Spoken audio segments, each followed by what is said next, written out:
Күн шерфініз қайырлы олсын бүгін Қырым ишғалінің 754 күні. Сонки әдесе вақиаларының заман тақымы таныш етежек.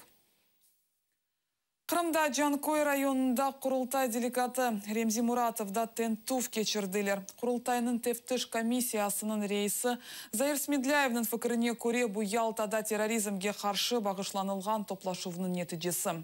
Бұ ақында ООС Facebook сайфесінде білдірді. Русия селялық көветлерінің изатлары жоқ. Бұндан әбел Қырымда Русия қавсызлық шурасының елбашчысы Николай Патрушев мақсус топлашув кечірді. Топлашувда о ярымадада телекелі вазиет сақланылғанына ақында білдірді.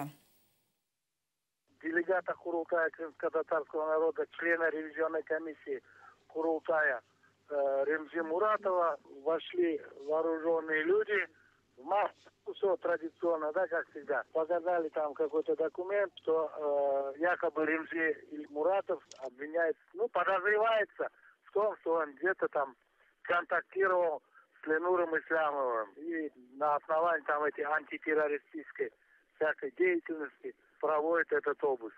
В настоящее время уже обыск завершен, ничего не изъяли. Ремзи Муратова пригласили на допрос на пятницу. Бельчика пайтақтында бір хач теракт юз берді. Террористик телекесінің севесі максималь 4-ші дәрежеге қадар көтерілді. Брюссель авалиманында юз берген патлав нәтижесінде en аздан 11 инсан эляк олды. Да 25-ші яраланды. Патлавлар авалиманның учу салонында American Airlines тікмесі янында юз берді. Бұтын авиарейслер ләғу етілді. Инсанларның эм авалиманында, эмді оның янында ерлешкен Шератон мұсафырханесінде тахлие етелер. Қайт етмелі ки Бельчика кечкен сенесі Парижде өткерілген террористик ұжымлардан сон yüksek террористик телеке зонасында болуна. Патлавны кечкен авто Брюссельде Париж теракларында шекленген Салах Абдесаламның яқалынуынен бағлайлар. Бір хач вақыттан сон Брюссель метросында да бір патлав юз берді. Вақия Авропалы кварталының зонасында Мальбек станциясында олып кечті. Патлавдан бір инсан зарар көрді.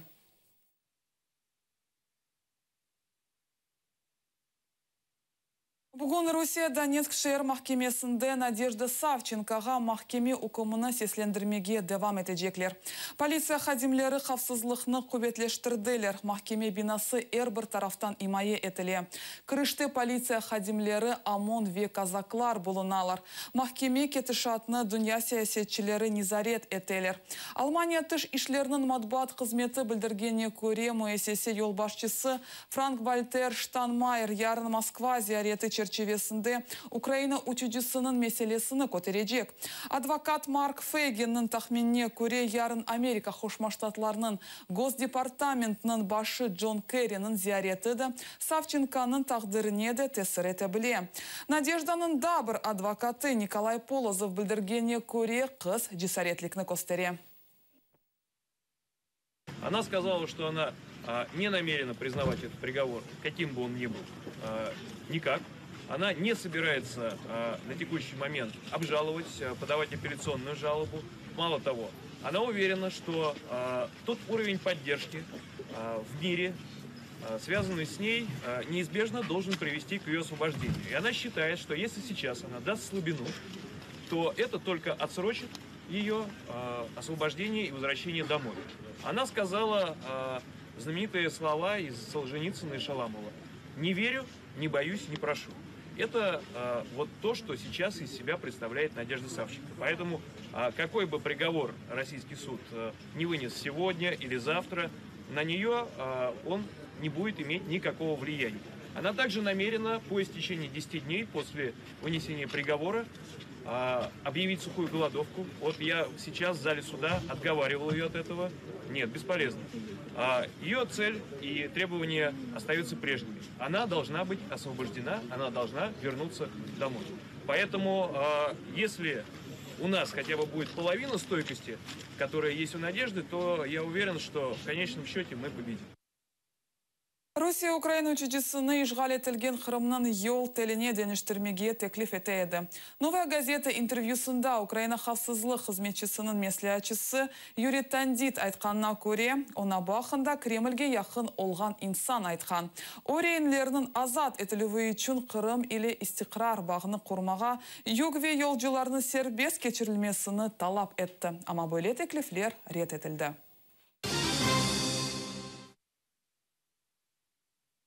Бүгін ве ярын Харьковдaki Русия баш консулығында қапалы қапылар күні. МУСС сайтында білдіргеніне көре дипломатлар гражданларыны техник себеплерден қабыл етмейджеклер. Мартының 6-сындан Харьков консулығы янында Надежда Савченко ве Кремльнің дигер рейнлеріне дестек костырып акциясы кечіріле. Ми обурені тим, що і Надія Савченко, і ще багато громадян України знаходяться у полоні фактично у Російській Федерації. Цих людей треба визволяти. Україна має докладати зусиль для визволення наших патріотів, наших героїв. Краснов Кенеде апостет. Невон Киевнің Шевченко район махкемесі геже сат онға қадар Азов Қырым корпусының елбашчысы Станислав Красновның іші бақылды. Оны F апысынден тақиқат изоляторына кечірділер. СБОны силянын қанунсыз құлануында терактларының тешкіл етілмесінде ве девлет қайынлігінде қабатлай. Махкеменің кетішатыны мұхберіміз Эльвина Сетбулаева низарет етті. Өледен яғы гечеге қадар. Бүтін бұл вақыт девамында Шевченко район махкемесінде Азов Қырым корпусының елбасшысы Станислав Красновға махкем жазасыны белгілі еділер. Оны силянын қанунсыз құлануында терактларының тешкіл етілмесінде ве девлет халingінде қабатлайлар. Сабайси Киевнің дигер махкемесінде Красновның мүлкіні апис еттілер. Слідчим суддею було прийнято рішення про накладення арешту на все вилучене майно. Велика сума грошових коштів в доларах, в гривні, російські рублі, білоруські рублі.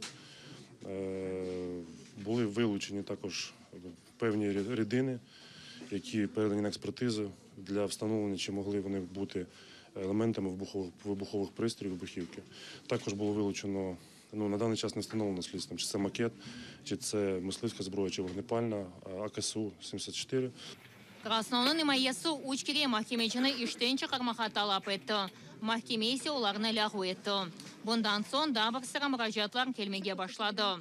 Ешке мұстақыл тиби экспертлеріні желп етмеге тырыштылар. Чүнкі Краснов сағлық вазитінден себеп СИЗОда бұлынмаға ясақ екен. Бұндан да ғайры Красновның қорчылыжысы она санкешеклін уфақында евелден хабер етілмегеніні ве о аляда Ахмечетте милиция хадимы оларақ çalışқаныны білдіреді. Красновның өзі есе Яқлыновны Украина хавсызы қызметінің інтиқамы оларақ адландырды.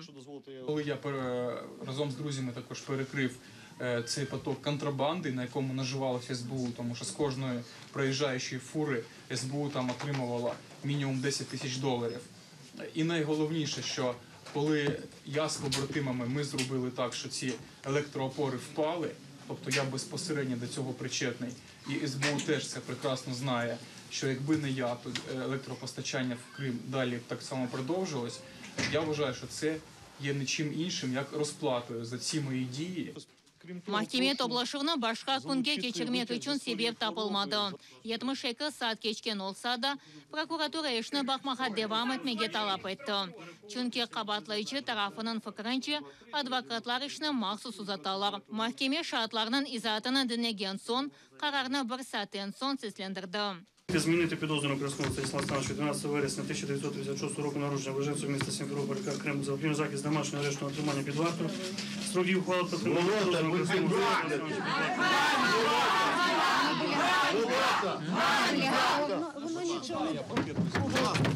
Маєте нічого. Шановні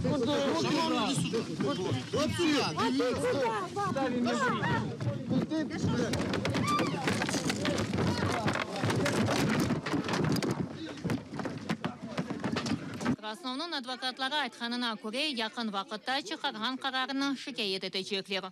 З домашнього арешту на тримання під вартою до 26 квітня. Тобто попередня ухвала була змінена. І адвокати, ми будемо подавати, звичайно, апеляційну скаргу. Ми були готові до сьогодні. що сьогодні його візьмуть під арешт і вивезуть на ізолятор тимчасового тримання Служби безпеки України. Він був готовий до цього. Краснауға қол тұтқанлар бір кереден Шевченко район махкемесінден кетмеділер. Олар провокация yapmaға тырыштылар. Милиция хадимлері есе четтен бақып тұрдылар.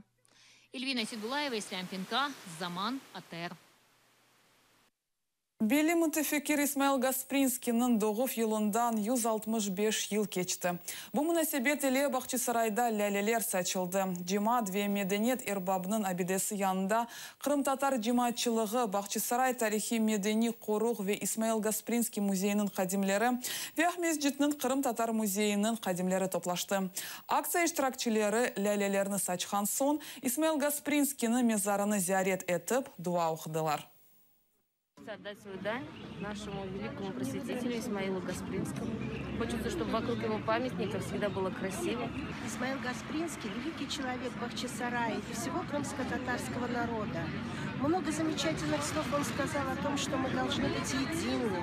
Тильде и штефи кирде брлек. Он сказал, что если хочешь помочь народу, начни с того, что доступно и понятно. Бұл сонки хаберіміз еді. Сізге қайырлы күнлер тілейміз. Көрішмек үзре.